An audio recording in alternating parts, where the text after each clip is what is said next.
My name is Khekhe Wululi, and I would like to share a testimony with you. I am a person living with epilepsy.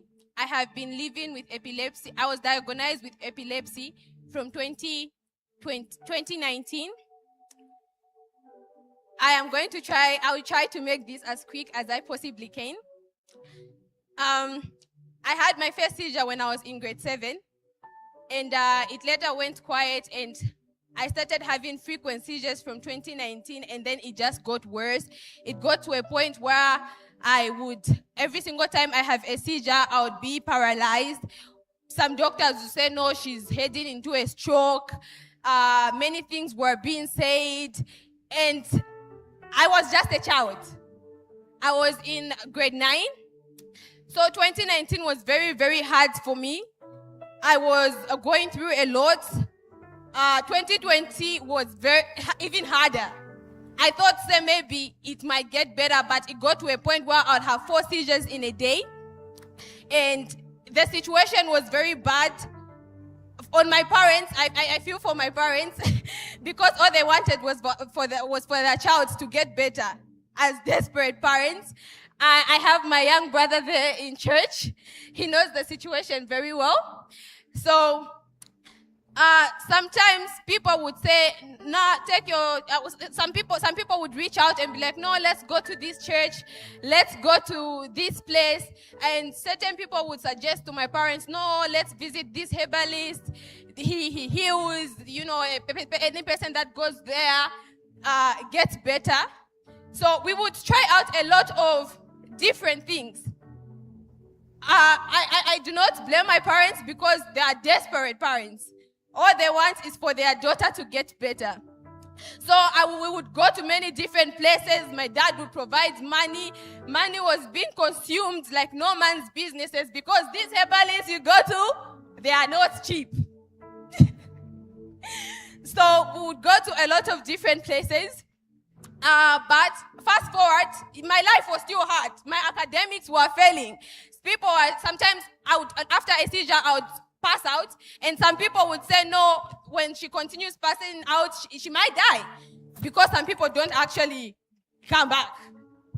So fast forward, as we were visiting a number of churches, God started to speak to me through a number of sermons. Of course, I used to ignore it from time to time, because I would listen, but then I would just ignore it. But the message was that focus on me alone, and I shall make you better.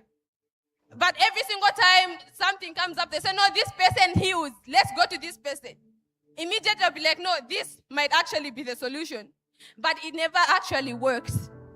So I made a decision in 2021 when I was in grade 11, saying if I am to die, the situation was hard back then because my prayer was literally, Lord, if you have failed to heal me, take me.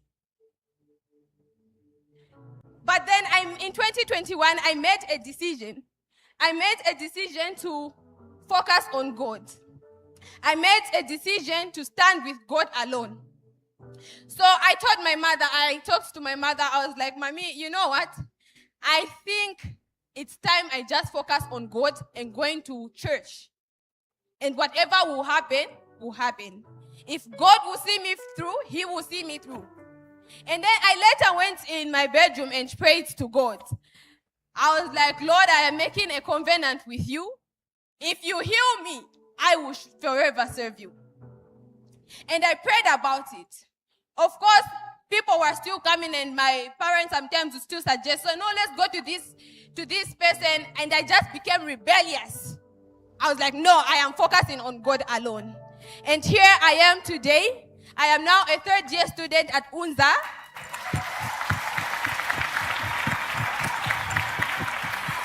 I am now a third-year student at UNZA, doing very fine. And just people never used to think I would actually even reach university, looking at how bad my condition was. Because there were points I'd fail to see and walk. But see, the Lord I serve is better than that. And when I made that decision, I was awakened. And I just needed to decide to walk with Him. Amen. I am here to encourage you, child of God. Make that decision and be awakened. Hallelujah!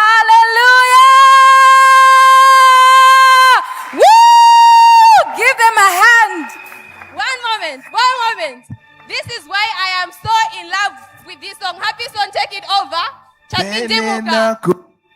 Naye uyu Chalo changa chinapindimuka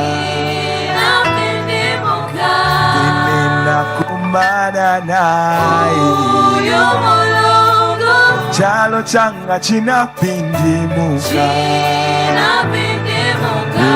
Chapindimukila uku Chapindimukila uku